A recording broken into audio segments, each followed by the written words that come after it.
And that was our moment of silence for that poor dragon. Alright. Moment of silence. For the big, dead frost dragon that blew farts all over you and tried to suck. Suck. With 2 C's. It's been a great night.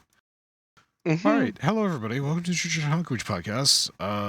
I'm Squit Harrington, joined tonight by Dale Squithart, OmegaConstruct, and Punlord Squitme. God damn, I could not be more proud. Well, it seems it takes, you to misspell a word for all of us to unite in squitness. Made my mistakes. Or for there to be no fucking forks. Masami, did you see that? I did. It gave me life. Why? That's so funny to me, but god damn it. Why are all the forks gone? Why are all the forks gone, Masami? Because they all forked off. Yeah, there you go. All right. Well, it's been a great week for gaming. Before we get into any articles or anything, I feel like there's something I need to admit. I need to come clean. I've been hiding from you guys for the last week or so. I've been playing Diablo Immortal, and it's a really fun game. And I'm not even kidding. Hey, I thought that was a joke at first, and then he said he wasn't kidding. I don't know who you are anymore. This is awful. Masami, you need to help us talk to Omega about what we don't blame him for. We're only here to support. Yes. If you need anything, we're always here. You know where our DMs are. If you get too wrapped up in being immortal, then just call and one of us will wield our Highlander sword and help solve the problem. Yeah, it's a fun game. How are we gonna break this to Fluffy?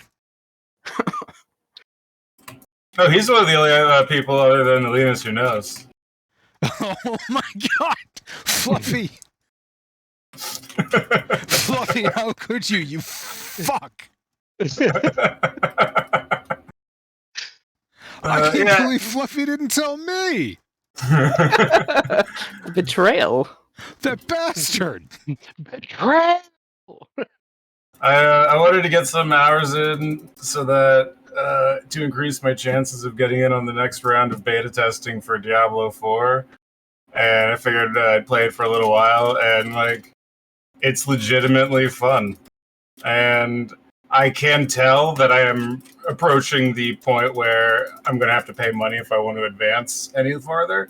And so I'm going to stop. But playing through the story, it's a Diablo game. The story feels like a Diablo plotline. It's got all the trimmings. The gameplay is obviously simplified, but there's a few mechanics that are actually kind of interesting. That are fun to play with. It's not. I won't say it's like a great game, but it is certainly a fun game. It's an easy game to play, and it actually does feel like a Diablo game. So your explanation is logical and well-sounded, and yeah, I wouldn't mind if you're playing it. You recommend it. I wouldn't mind telling it either. But Fluffy's behavior here is completely inexcusable. I started streaming it if you want to check it out. I've got a wizard.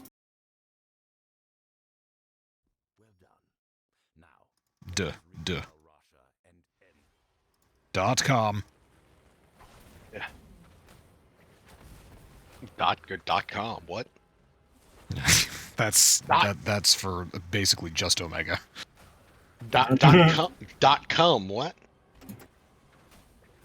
Okay. All right. So. Oh, you're fighting Ball.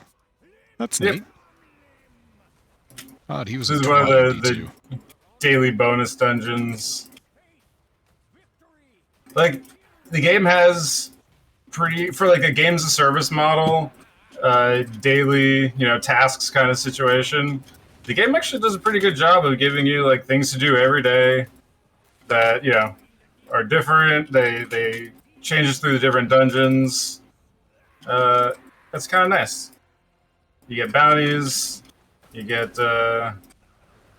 some side quests, and then you get to do some dungeons for some bonus XP. I'll say I've also been, I mean, you know that I've been putting in about between 20 and 40 minutes of Lost Ark a day still, and I'm well past the point in the game where they want me to pay money for stuff, where it would make life a lot easier if I just spent money. I similarly just don't do that content. There's 20 to 40 minutes of stuff for me to do in that game because I like leveling up the adventure tome, for example. You don't need to spend any money to do that. So yeah, that's what I do. So I understand if there's just content in this. If there's how much time a day do you think there is in this game, free to play? Oh, in terms of like actual new content they give you a day, there are 8 bounties that you can do a day. 4 they're divided into 2 like maps, I guess, 2 regions, each getting 4 different bounties that you can do. Then there's 3 side quests that are chained together that you can do elsewhere. Then there's, of course, challenge rifts. Well, what do they call them? The Elder Rifts, and then the Challenge Rifts. Then there's there's at least 2-3 hours if you wanted to do all that stuff every day. Oh shit, I got a leg. Yeah. This game, loot-wise, it feels a lot more like D2. Like, getting a legendary is a relatively rare thing and kind of exciting. Did Leetness also know about this? Yeah, I started playing with him. It was last Sunday when we didn't have D&D. We were going to play our hardcore Diablo characters, our D3 characters, and I was lamenting the fact that I wasn't a part of the D4 beta. And it was like, fuck it, let's get some hours in for me so that I can maybe get in on the next round of the beta. And we played for a couple hours, and then he started a new character, and then I kept going, and we've played one other time with his character that he started when the game first came out, and yeah, it's fun. That was a very nice thing for him to do, and he is a good friend. I'm going to put his shirtless pics on our OnlyFans. The spite in your voice. I can't believe they didn't tell me.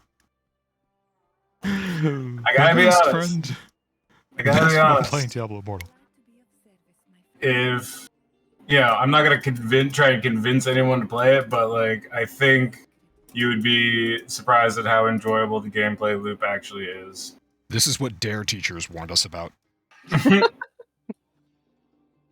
What, Diablo Immortal peer pressure?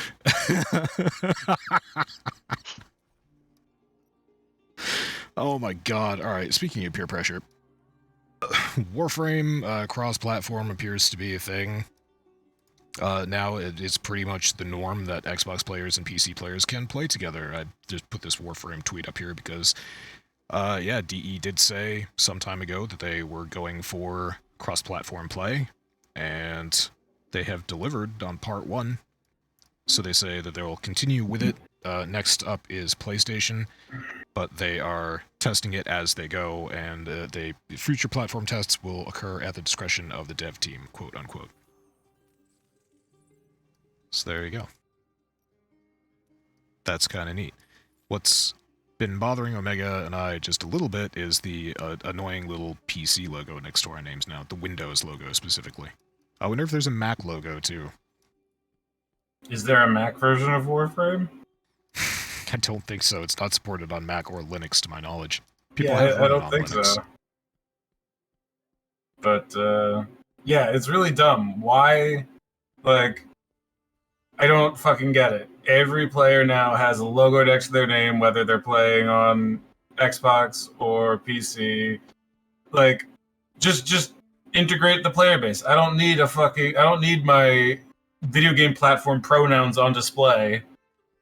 Like, it's my fucking social media profile, and it's ridiculous.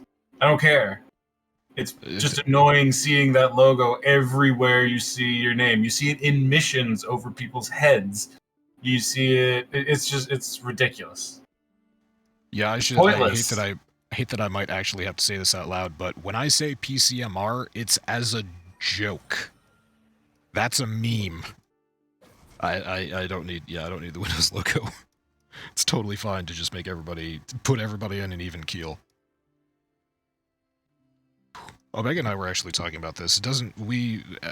Playing with Xbox players, even if Xbox players couldn't match our maneuverability with a controller, or necessarily just play like us using a controller, we never go into a public mission expecting that somebody else is going to help us. We're always there because we know that we can do it together, and if anybody else wants to join, cool. Yeah, sometimes we carry people and level them. We do public missions when it benefits us to do public missions, which usually means we need people to aggro enemies off of us, or we need people just so that more enemies get spawned. There's no content in that game that you and I can't do. So It doesn't matter to us if it is a console player and they can't play as well as a person on a keyboard and mouse because they're using a controller. It doesn't fucking matter. They'll have fun shooting little things while we proceed as normal and kill everything in a game that is ostensibly too easy. But it has been a blast. Oh, as of late, yeah, Steel Path is just great. Continuing on. Okay, so anyway, that's just one piece of Warframe news. The other piece of Warframe news comes out of a dev stream that was at the end of last month. DE announced a bunch of stuff that's coming up. They were very proud of cross-platform. Credit where credit's due. They announced that the Duvari Paradox, which I believe has been in development for about 2 years now, is due out next year again, which is cool.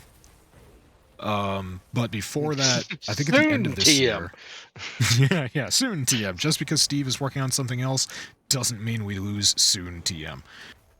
But before that, I think December of this year, we're going to get a new Warframe, and we're also going to get content called Lua's Prey, which is going to take us to a special mission node on the moon.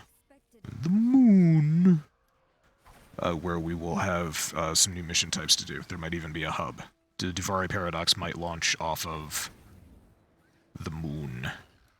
Instead of my dumbass theory that it was going to be, we were going to fly through that giant space asshole that the Zeraman is currently plugging, because you can see trees behind that shit.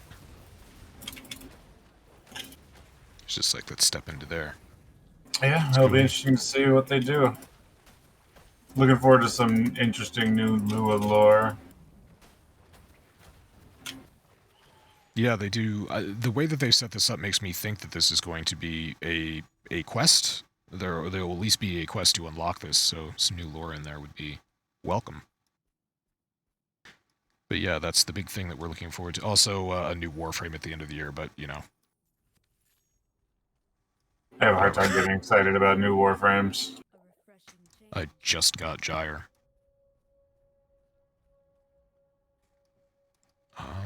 Yeah, so that was the big Warframe news.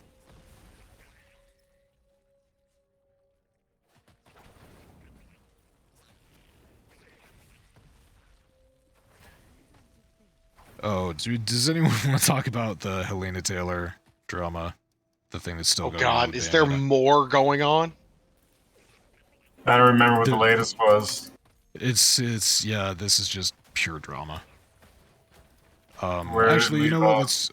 I'll skip right to the end, right to the good part.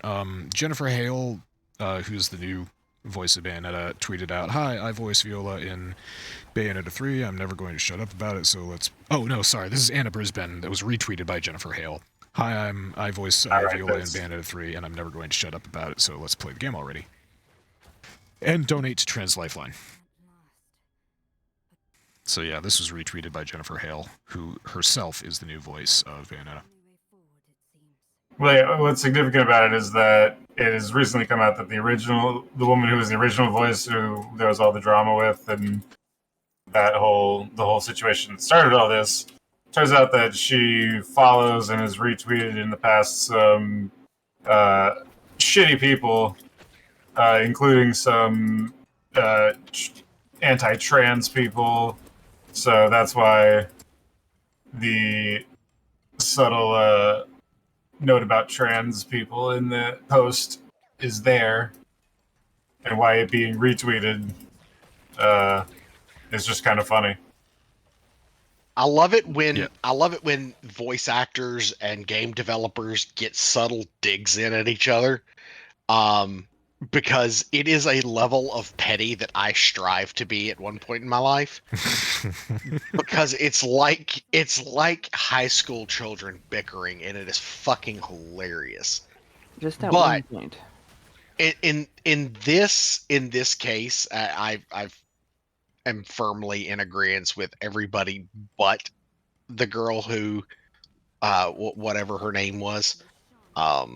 We've already forgotten who voiced Bayonetta in the Yeah. first two games.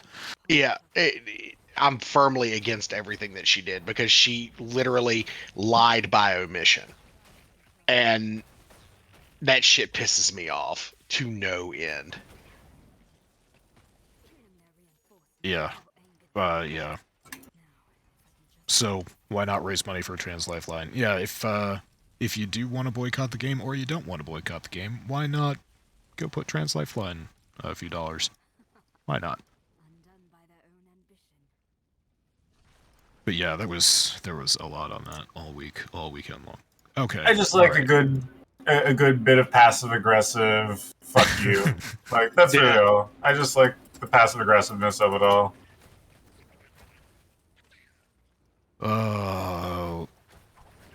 Okay. So here's something that I'm sure that we all read. It has nothing to do with Elon Musk buying Twitter. That also happened when we were on our off week. That's been a hilarious train wreck. Just the whole past week has been a hilarious train wreck. But something else happened, which was Henry Cavill actually tweeted out and announced that he was going to leave The Witcher after season 3.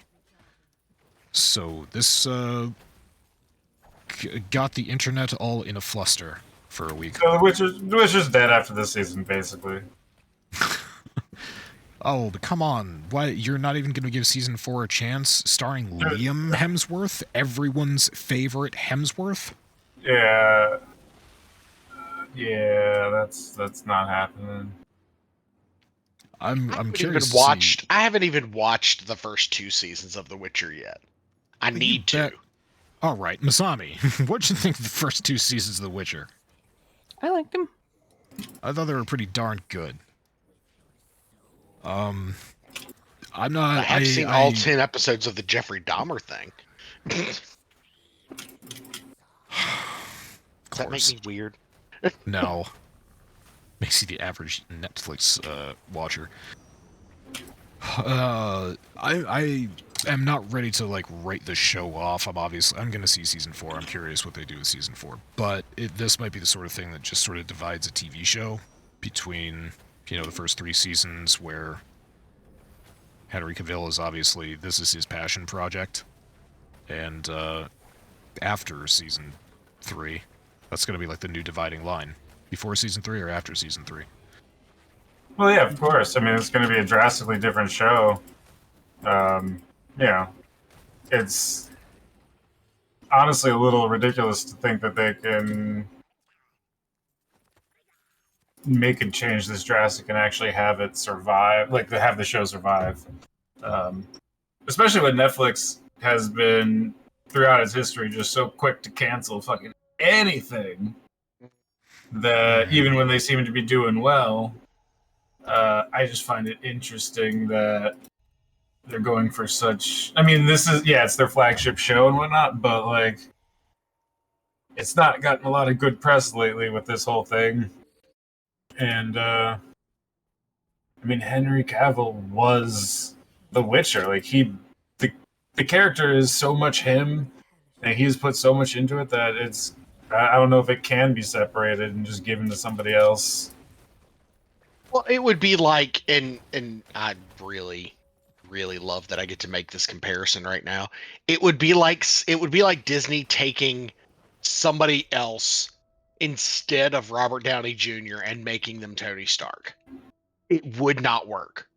I mean, halfway through the Marvel franchise. Yeah. Halfway through it, they switched it. They sure as shit didn't do it for Chadwick Boseman. In the upcoming Black Panther movie that comes out this Friday. They didn't do that. Now, of course, there's a reason for that. You know, it essentially filmed a whole bunch of movies while battling cancer. So I get why they wouldn't replace him. It is something they are doing to honor him. I mean, also he was that character. That was again what Omega was saying with Henry Cavill holds true to Chadwick Boseman. He was like obviously the face and the voice of Black Panther. So I mean he's yes, they are replacing the Black Panther character in the movie, but they are not replacing T'Challa. They are actually, that's an interesting thought. Yeah. What is to say that, like, who knows? Is it going to be the same character that they're just swapping an actor in? Maybe it's going to be now we're going to focus on the story of a different Witcher. Yeah. Right. It could. So, well, that's valid because honestly could say that honestly makes a lot more sense now that I'm thinking about it. Because, like, just pretending like it's the same character, I think that's going to be like, nope, that was definitely Henry Cavill, and this is not that character. Right. But it's been established in the show that there are a whole bunch of Witchers. I mean, not really. I mean, if you know, no spoilers, but their numbers are dwindling. That's totally plausible way for that to be explained. So yeah, we'll go with that. So, yeah, that could be validated because this does one of the reasons for Henry Cavill leaving, or one of the speculated reasons that sort of follows my thinking as well, is that one of the reasons that Henry Cavill was not Cavill, whatever, Hank was just not really thrilled with the whole departure from the books. I mean, that's not to say that he hated the ideas and he didn't like the writing or anything. It's just that he was probably expecting, or it's thought that he was expecting to do a series more following the books. And the series has diverged and apparently plans to continue to diverge into its own thing. Well, like I said, there's been some bad press. This was part of it. The showrunner and some of the writers have pretty much explicitly said that they don't care about the source material. And they don't even particularly like the source material. And right, that's also true. Yeah. You can't do that with Henry a Cavill series. Joined the project because of his love for the source material. And then you have the showrunners and writers basically saying, we don't give a fuck about it. It's going to be a problem. I was surprised to learn that actually there was a scene in season 2 that Henry Cavill refused to perform as written. He outright refused to perform it and said, this is not what this character would do, so I'm refusing to perform it, and they had him rewrite it himself. I won't spoil which scene it was, but like that's not a good thing. Like that's not a healthy TV production, I don't think. No. So yeah, the one of the many possible reasons that Cavill left the show in the first place. Also, it should be noted that he is going back to DC. I think he has plans to resume the next Man of Steel movie. Resume the character of Superman in the next Man of Steel movie. That's the other big news, is that he is re-signed to be Superman, and it seems like that's his bigger love than the Witcher games. He seems far more excited about Superman, and rightfully so, if we'll be honest. Right. So yeah, if we all remember, Henry Cavill specifically asked to play the part of Geralt in The Witcher. He specifically took a salary that was well below his asking price. And he obviously wanted to be this character. He wanted to be on this show. He is an enormous fan of the books. And the article in Forbes sums it up pretty succinctly in that if Netflix had people in charge of the show that were as enthused about the source material as Henry Cavill, then perhaps the lure of DC would not have been enough to get him off of the show. But I think a lot of small things over the first, mainly second season of The Witcher sort of added up. And, the DC offer became less and less implausible and more,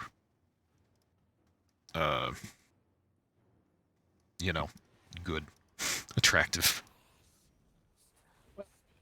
So Yeah, I was yeah. watching, and I was actually speaking on DC for just a second. I was actually watching an interview that was done with The Rock, and Oh, Dwayne Johnson Rock. yeah, Rock the Dwayne Johnson. The interviewer asked him, "Do you think now that you are involved with DC that DC can beat Marvel when it comes to comic book movies?" And Dwayne chuckled and said, "There is not a chance in hell that we will ever beat Marvel." He says, "But we are going to set ourselves apart from Marvel." And that is what our focus is right now. And What a very the fact, diplomatic answer. that's what I was like. I was like, that man just like wrestling promoter the fuck out of that answer. Rock the Johnson, Dwayne. Oh my god. Oh. Yeah. All right. Oh, and in lighter news, Meta's value has plunged $700 billion. Wall Street calls it a train wreck. Yeah, it's not going good for old Zucky Zuck. I'm laughing not because a lot of people lost money, even though most of those people I don't care about how they lost money. But Zuckerberg has been mainline. He's been the face of marketing and advertising for the metaverse, and I can't help but think that this has something to do with that. Metaverse fucking tanks as a platform. And it's not just that. It's not like this happened overnight. The Facebook or Meta's stock has been declining since about, I think it hit at a high in October of last year at over $1 trillion. Well, and that's the thing. It's not like the metaverse has tanked. It's that it has flopped. It has failed to launch. And Mark Zuckerberg, as the head of the company, has put so much of the company's resources and energy and all sorts of just effort into developing Meta, and it's not getting any momentum anywhere, to the point where he's apparently been encouraging his workers to have virtual meetings in the metaverse. Right, he's doing everything within his corporate power to make Horizon Worlds more popular than it is, and yeah, he's just trying to get usage. And so the stock plummeting is because investors are seeing him just focusing so single-mindedly on something that is just not being adopted.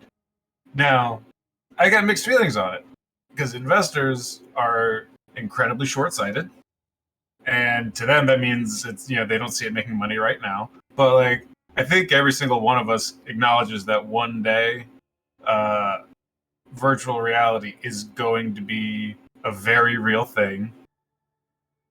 And if Mark Zuckerberg believes that enough and can somehow put enough money into making it happen and survive what he's going through now, he could position himself in that future industry. But right now, it ain't looking great for him. Yeah, the Meta just announced that for the first 9 months of the year, Meta has lost $9.4 billion on its metaverse unit, Reality Labs, and it expects the unit to have significantly wider operating losses in 2023. So it's stuff like that that makes investors lose confidence, start pulling out money, and yeah. Also, I guess Facebook is experiencing a slower growth. And yeah, the ad situation on YouTube or on Facebook, specifically regarding. Well, yeah, okay. There are a lot of factors that are playing into that. There's an economic slowdown. There are new regulations coming in on ads, and there are privacy changes across multiple platforms. So yeah, all of that has impacted Facebook's ad revenue.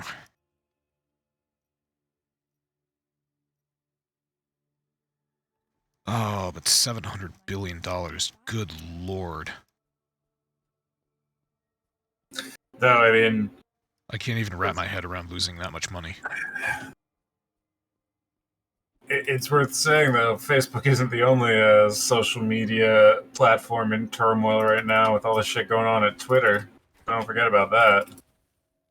Elon Musk firing like half the staff, getting sued for it, Yes. rehiring half the people he fired, instituting a new paid checkmark system, and then after declaring free speech and comedy to be allowed on Twitter again, he starts permanently banning accounts that mock and impersonated him.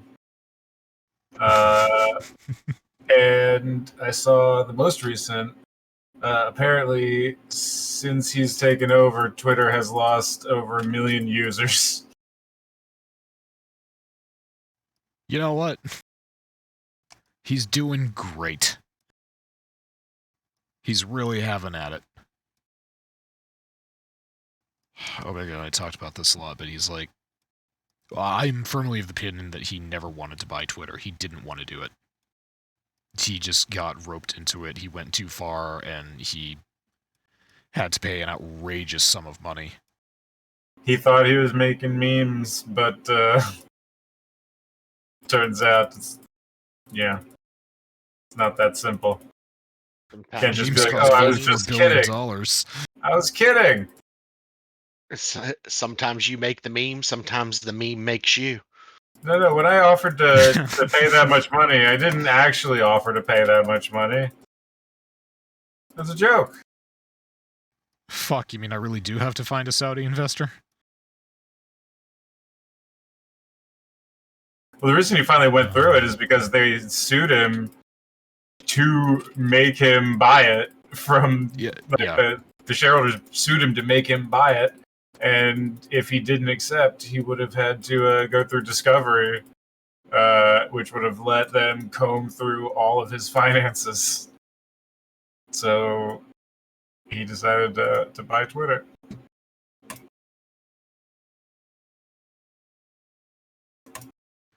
Oh, Elon. Yeah, a lot of drama going on in the social media world. It's fine. We're pretty well removed from it. We haven't lost any followers on Twitter. I think we're still up to like 32 billion or something. Nice.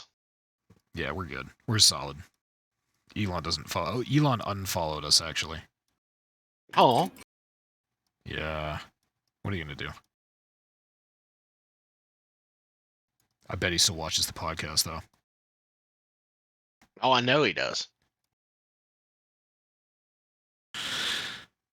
Speaking of which, it's time for the part of the podcast where we say, hello, future eliteness. We hope that you're having a nice day. Hi. We should play Diablo Immortal sometime, future eliteness. Or you can go back to playing WoW and jam with Zero. I don't know if he wants to do that. Well, I know he wants to zoom on over to our OnlyFans account and check out the brand new material of him. Yeah. He's strong. Strong. He has a majestic beard. I'm working on mine. It's getting there. You got a pretty majestic beard. You got salt and pepper going on.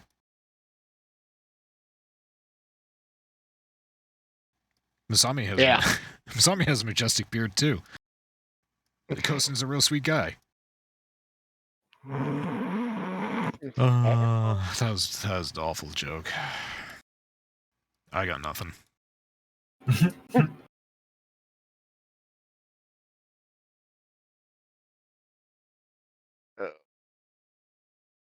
All right, and oh yeah, the last thing that there was to talk about was Starlink. Starlink sets high-speed data cap at 1 terabyte per month, lowers advertised speeds. They did this across rural America, rural everywhere really.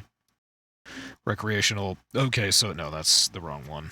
Starlink for RVs, Starlink for maritime, and buses or business vehicles. Yeah, those.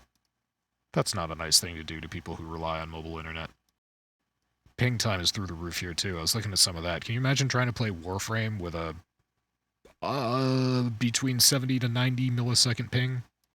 It's not the worst, but it's noticeable. I'm pretty sure you just have to play a lot of single player. Yeah. But yeah, this was an interesting thing because Elon was also talking about. Well, he said that weeks ago. He was like, "I'm not going to be able to fund the Iraq or the invasion of Ukraine indefinitely," and yeah, Ukraine was just like, "We kind of rely on that, buddy. Thanks for providing those units, but can you please keep providing the service too?" And, But he definitely, without question, can afford to keep providing that service indefinitely. Yeah. So he tried to make an issue out of it, and then I think the Pentagon stepped in, or the DoD stepped in, and was like, no.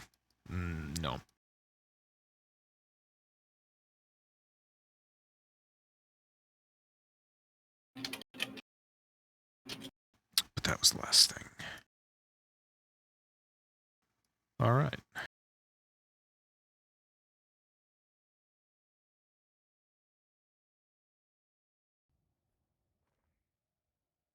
So that was a brief podcast, but it was a good podcast. Had a week off. What'd everybody do for Halloween? What did I do? Nothing too crazy. I carved some pumpkins. And just kind of hung out with my girlfriend. I also carved Well, I gutted pumpkins to be carved. Sure, it was a. Nope, I got nothing. It was a gut-wrenching experience. For gutting pumpkins. Oh boy. So nobody like dressed up as their favorite wrestler? Nah. Sarah, if you were gonna go as a wrestler for Halloween, who would you go as? King Kong Bundy. Wait, who was that? King Kong Bundy? Yep. I gotta look that up. That sounds actually pretty pretty cool.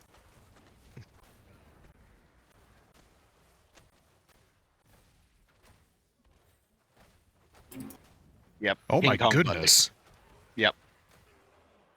That's not a costume, that's a lady's bathing suit. That's wrestling, baby. I mean, he's rocking it. I guess you'd also have the wrist things too.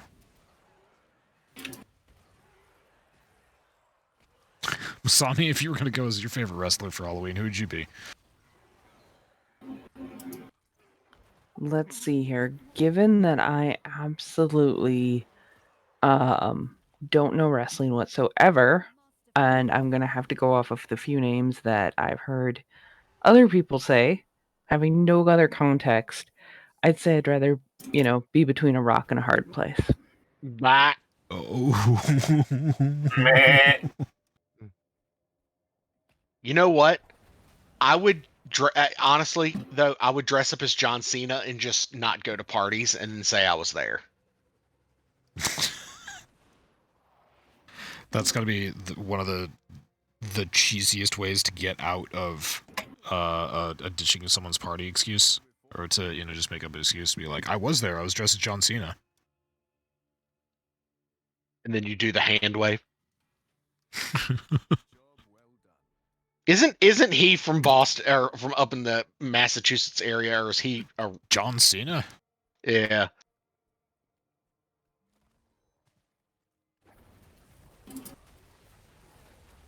Jesus Christ, he was born in Massachusetts. Yeah, he's one of your people. If you claim him, that is. Well, on behalf of all massholes, I apologize. Oh, he was born in West Newbury. Oh, that place. I had friends who lived there. Under his occupations as professional wrestler, yes. Actor, yeah, definitely. Rapper? He had an album come out when he was in the Doctor of Thugonomics phase of his wrestling career. Was that like an honest to God wrestling gimmick? And the rap album was absolutely atrocious. If it was meant to be, then that's fine. Yeah, I don't think it was meant to be, but it was. I mean, there's got to be a level of self-awareness there that they know it's, like, not good. Yeah. Right.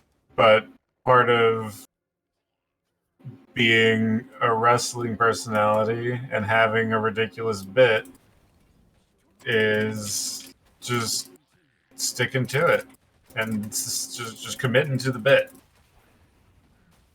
Oh, and that means making a shitty, awful rap album. That's what you do. I will tell you, out of all of the professional wrestlers that have worked for the WWE, I would say out of all of them, he is the one who is committed the most. Man, John Cena's Wikipedia page is very thorough. His entire career is written about. This is not a Wikipedia article. This is not an encyclopedia entry. This is someone's novel. I would say that he is probably one of the top 5 most famous wrestlers ever. So, like, I'm not surprised that he is definitely up there. If there was a Mount Rushmore, you would have, and there were 5. Okay, you would have Undertaker, you would have Ric Flair, you would have Stone Cold Steve Austin, you would have The Rock, and you would have John Cena. I'm sorry, where exactly does Hulk Hogan fit into that? Yeah, your list is awful. Your Hulk list Hogan, is bad. There was a time before we knew Hulk Hogan was racist. I'll have you know. I've never been a fan of Hulk Hogan ever. Yeah, but he was fucking huge. He was huge. He is arguably the number one. He's the most famous wrestler of all time. Like, he wins. He made movies before most other wrestlers did. He starred in movies before I think any other wrestlers did. They were, but they were movies and they made money. No Holds Barred. Awful. What was the one where he played a rich... I wanted to call him a rich debutante. What's the one where he played some rich kid and he just rode all over the city causing havoc and mayhem? Wasn't that Mr. Nanny? It could... Oh, I don't remember. I don't know.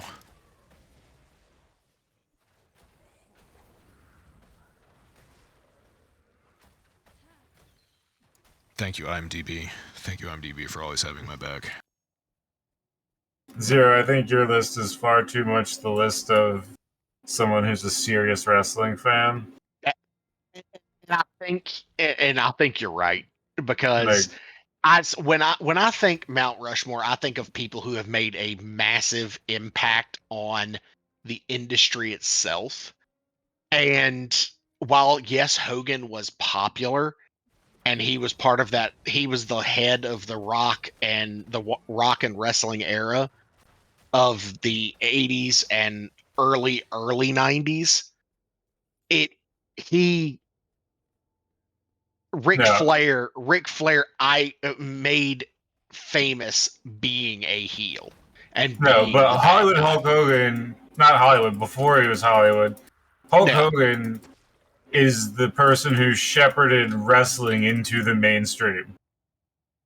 Like, Hulk Hogan was on the Love Boat, god damn it. Yes, like, literally, Hulk Hogan is what made wrestling mainstream. There's, like, no ifs, ands, or buts. He is the most famous wrestler to have ever existed. He was doing movies before anybody else in wrestling was in Rocky 3. Getting commercials and shit. Like, he was out there before anyone else, and he made wrestling mainstream. He was the first free agent that actually like him switching from one promotion to the other was earth-shattering news in ways that no other signing could have been. It's like I can't see a world where he is not at the top of the list.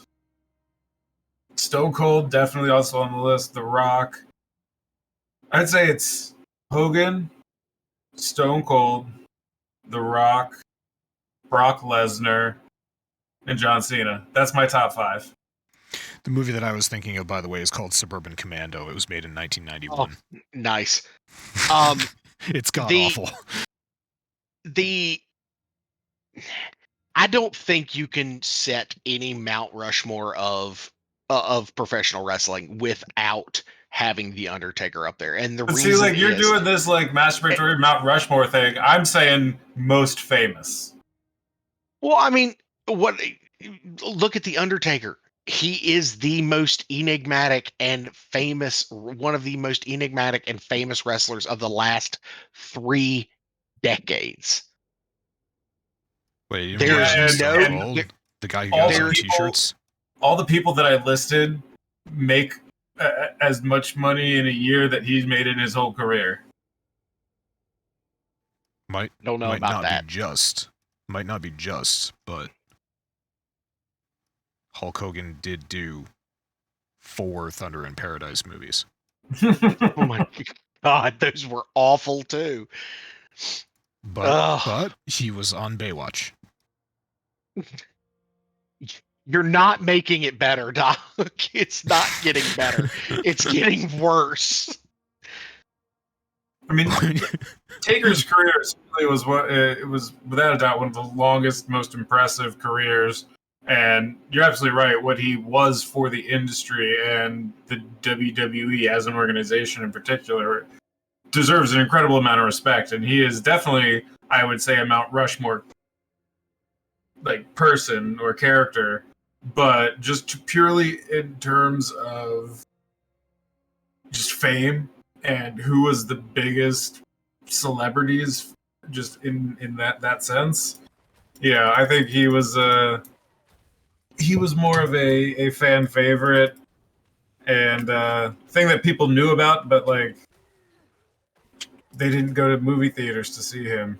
Yeah, he was an attraction. And I will also say that one name that we are completely missing on this is Roddy Piper. Well, Zero, could I make it any more appealing for you if I told you, or recommended rather, the Hulk Hogan movie Santa with Muscles, his 1996 classic? Oh my god! No, the let's see here. They Live. The movie They Live with Roddy Piper. Classic movie. But that's the thing. I mean, Roddy Piper is fucking amazing in that movie, at least. That's what I know him primarily for. And that is a cult classic movie. It's a great movie. It is a movie that people should see. But it's not... I don't think it won any awards when it came out. I don't think that it was really... Might even have been a flop. I can go look that up. Also a movie called Hell Comes to Frogtown. I know. He was also in an episode... Awesome. He was also. Oh no, it was a movie called The Secret Agent Club. it's Hulk Hogan as a secret agent. He played a character named Ray Chase. You're not helping the man's case at all. And it's amazing. He was doing it 20 years before The Rock started hamming it up on the big screen. Oh, absolutely. I mean, hell, Hulk Hogan. The Rock used to sit on Hulk Hogan's knee growing up because his dad, and Hogan wrestled together. Was that before or after Hulk Hogan did a movie called Romeo and Juliet? What? When was that? 2011, actually. Yeah, we're Oh my rapidly God, that's the approaching animated movie. Yes, it is. It's the 3D. It's the CG movie. We're rapidly approaching the date when the world figured out that Hulk Hogan is a raging racist. And you probably can tell when that occurred. Because Actually, because his IMDb just drops the fuck off. 2015. Yeah, there's not too significant a gap here, but he does start releasing, or he starts getting credited as just appearing in TV specials or video games that have to do with him. So yeah, he seems to have stopped making movies, I guess. And now he's got a TV series going on some network called Camp WWE. Yeah, that's a thing. Look at you. Okay, Posting cringe. so Bleacher Report, their Mount Rushmore, quote unquote, is Bruno Sammartino. Wait, Bruno no, that was, Sammartino, okay, folks, Hulk Hogan. that was the WWE Mount Rushmore bit. That was that bit where Omega and Zero had a serious conversation, and I just stepped in there with all the ridiculous shit that Hulk Hogan has done. Moving on to the next bit. So, the Bruno Sammartino, Hulk Hogan, Steve Austin, John Cena as the four. Is that because the first guy that you mentioned, whose name I don't know, is the guy who built Mount Rushmore? Because that's why Teddy Roosevelt is on Mount Rushmore. Bruno Sammartino was the longest reigning champion in WWE or professional wrestling history. Okay.